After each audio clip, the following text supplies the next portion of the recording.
Hey everybody, Tom Barnes, Stories from the 78. Look at that view.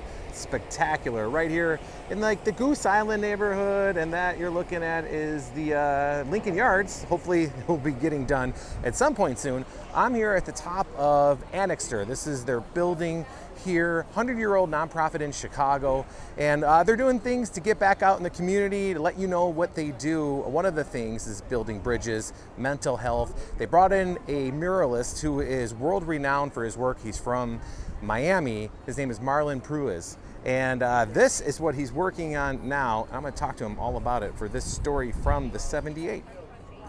All right, so take a look at this artwork. This is done by my friend Marlon Pruz. How are you, Marlon? I'm good.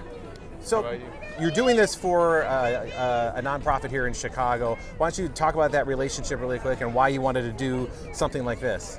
Well, yeah. Well, this was like designed by me, but painted. It's arranged in a paint by number format, so like anyone can paint. So we had all these people come and go, and some people painted on top of each other, and it's still becoming cohesive, and we're gonna clean it up afterwards. But it's been amazing to just like have it as a collaboration between like the Anixter community, and yeah, I kind of just linked up with them through Aaron, who I met through like the Web3 NFT space. We're both in the crypto space, and that's linked us to collaborate in real life. So. Right, and you do a lot of this stuff out in Miami. That's where you're from, right? Yeah. You do a lot of mural work and stuff like that. Talk about that a little bit.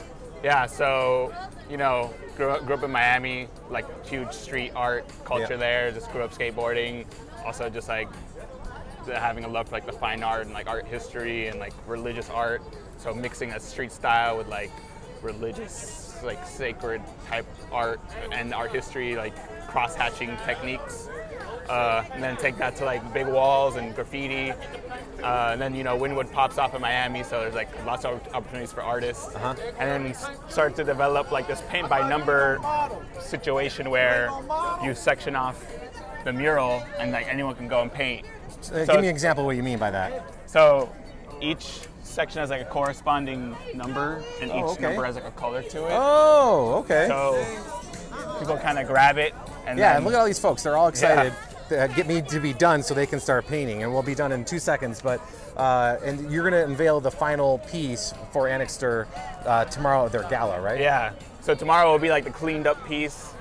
I'm going to go back and fill in all the colors, line it all up, and have it like a completed piece. But it was a collaboration between everyone that participated pretty much. Right, and part of this is just that art can be a form of therapy for people, not just, you go to the museum or whatever, and it's also communication for people, especially who are nonverbal, to be able to express themselves on the canvas like that, right? Yes, people who are nonverbal and, they have a very like heightened sense of creativity and like, maybe they express themselves better through painting, or, they excel like in music and pottery and other mediums that, just because it doesn't like abide to our societal norms, like they're speak through other creative ways. Right.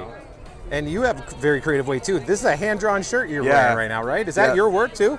Yeah, this is all hand-drawn markers. That's I like insane. to just wear, instead of wearing name brands, I just make my own clothes and kind of use it as like a billboard. And that's awesome. It feels good to be hugged by your art, Absolutely. Yeah. People want to find out information about what you do and where you can see your work. Where's the best way for them to find that?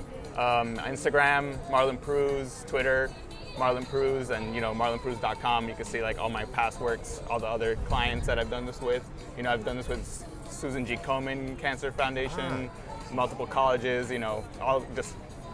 I've collaborated with many communities to create these pieces, so yeah, you can see it all there.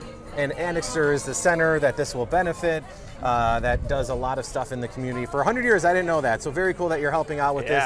Thank you for your time. Anything else you want to say about this particular project you're working on? It's the first time in Chicago too, so... Oh, first time! Well, we didn't even say that. To just be thrown in like to this like deep-rooted community is like amazing, because usually you get these like butterflies when you go into the big city, like what do I go, what do I do? So it just feels awesome to be like, all right, this is the base, now let's build. Yeah, and I gotta say, you got a nice view. I mean, that's a pretty great view back that way.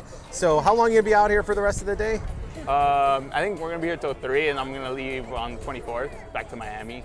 Awesome. Yeah. Well, thank you very much. I appreciate your time. Yeah, thank you. Yeah, and this will be done here shortly.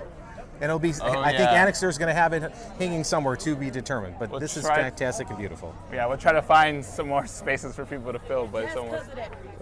Well, thank you so much. Thank you. All right, that is the story from the 78 here at top of Anixter, Tom Barnes, Chicago at gmail.com. If you have a story from the 78 suggestion, or head over to the website storiesfromthe78.com. But you get to see stories like that in our beautiful city that looks like that. So thank you for watching.